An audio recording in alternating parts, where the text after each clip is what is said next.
Mr. Kornely Kakachia, Director of Georgian Institute of Politics. Welcome to the Georgia Today interview. Could you sum up this past year?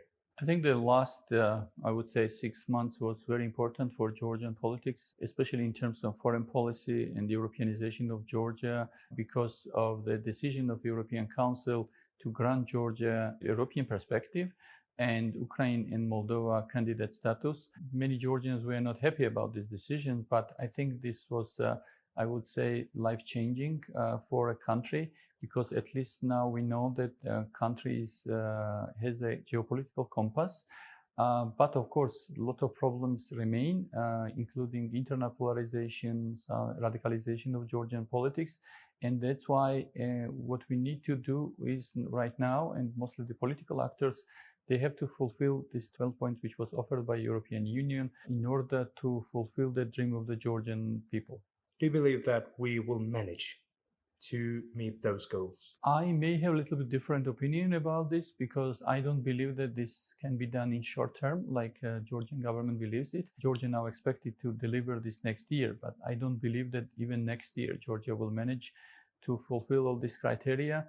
And I think the parliamentary election 2024 will be very decisive. And if Georgia will manage to properly administer this election and it will be held democratically, maybe after election we may have some results in terms of the EU's decision. But as far as these 12 points, of course, it's not so easy to fulfill this because both the government and opposition, they are very reluctant to engage in sincere dialogue. Government is afraid that if they will fulfill these 12 points, they may lose the power into 2 years. On the contrary, the opposition also believes that if they will engage in genuine dialogue with the government, this may strengthen their position before the election, and they may win a fourth time in the election. So that's why both sides at this moment, they are very reluctant to engage in issues like depolarization, de-oligarchization, and some other issues which was highlighted by European Union. Do you see the growing inflow of Russian tourists as a threat for Georgian security, economy, and so on? I think many people believe that this may cause some problems to Georgia. I don't have actually evidence-based facts to say either it's bad or good for Georgia, but what we need is, and especially governmental structure, they should have SWOT analysis, basically. What are the threats this kind of inflow brings to Georgian security? And based on this, there should be some sort of decision. Minimum what I know that there is a need to change the policy. Maybe to have a little bit kind of stricter regime to be introduced, like our neighboring countries. Some of them, they allow Russian tourists to stay there 90 days, and they're not so liberal like Georgian case. I think we may need to recalculate our interests based on our security needs as well. What's the name of the game Mikhail Saakashvili plays right now?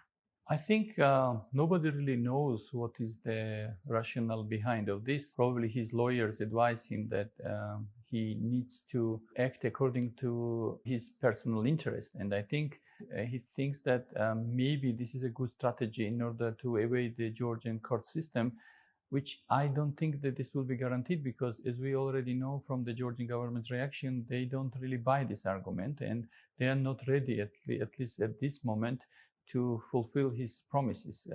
In reality, we don't know whether he will quit Georgian politics, because he promised many times before as well not to interfere in Georgian politics. He even said that he left his own political parties, but he still remains the shadow leader in UNM. So it's very difficult now to say what will be his future. But if he manages to return back to Ukraine, maybe at some point he will not be involved, but understanding that he's still Georgian politician, I think it will be very difficult for him to stay away from Georgian politics.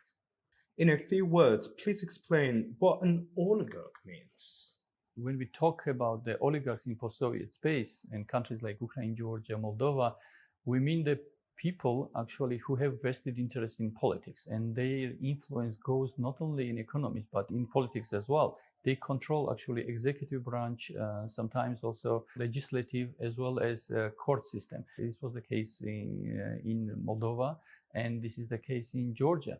While Ukraine, the situation is a little bit different because in Ukraine you have several dozen of oligarchs, and they can actually balance each other. When in Georgia we have only one, there's nobody else who can actually challenge him.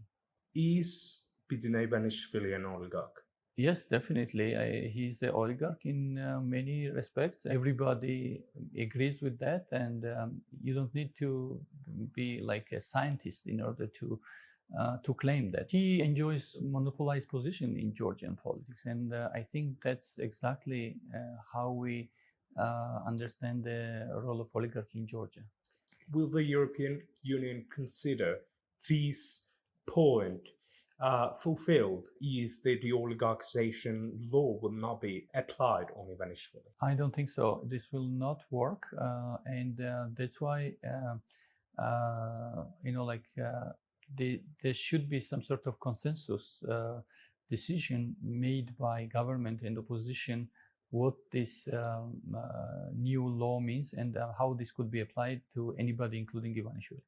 Why does the US never name Mr. Ivanishvili as a shadow ruler, but consider it necessary to send its official to him to discuss the country's critical issues? I mean, the Degnan who met Mr. Ivanishvili on the 21st of March. There was probably attempt to exchange the views about the future of and trajectory of the countries, and I think that was probably one of the driver why ambassadors, including U.S. and some other ambassadors, also meeting him, because they know that he's the one who actually can influence the decisions of government, and I think this is not a secret for anybody.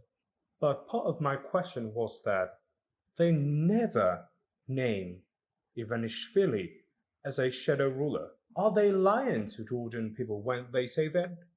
When they say nothing about Ivanishvili? I think the understanding was that Georgia was not Georgia's situation was not that great a few years ago. To say frankly, Georgia was front runner in terms of reforms in Eastern Partnership.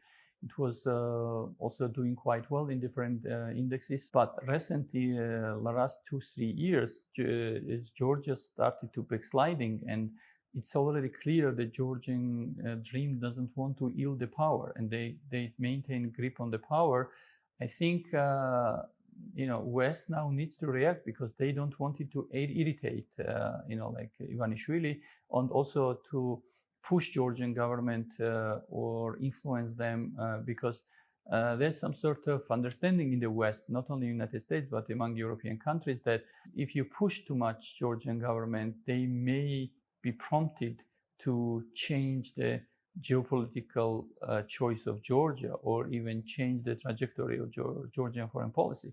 The new political year is about to begin, and Mr. Kornely Kakachia would like to know, what are your predictions as an expert? I think next month will be very important for Georgia because, as I mentioned, Georgia needs to fulfill this 12 points which was set up by European Union. And if Georgia will manage to fulfill these promises, then Georgia may have a future and Georgia may get candidate status, which is very important for many reasons, including geopolitical and also internally. But if we will not manage, and if political crisis will be protracted, maybe Georgian politics will be again in turmoil, and we will not see any breakthrough until 2024. And also there's a second thing which could also influence the Georgia situation is the outcome of the Ukrainian war.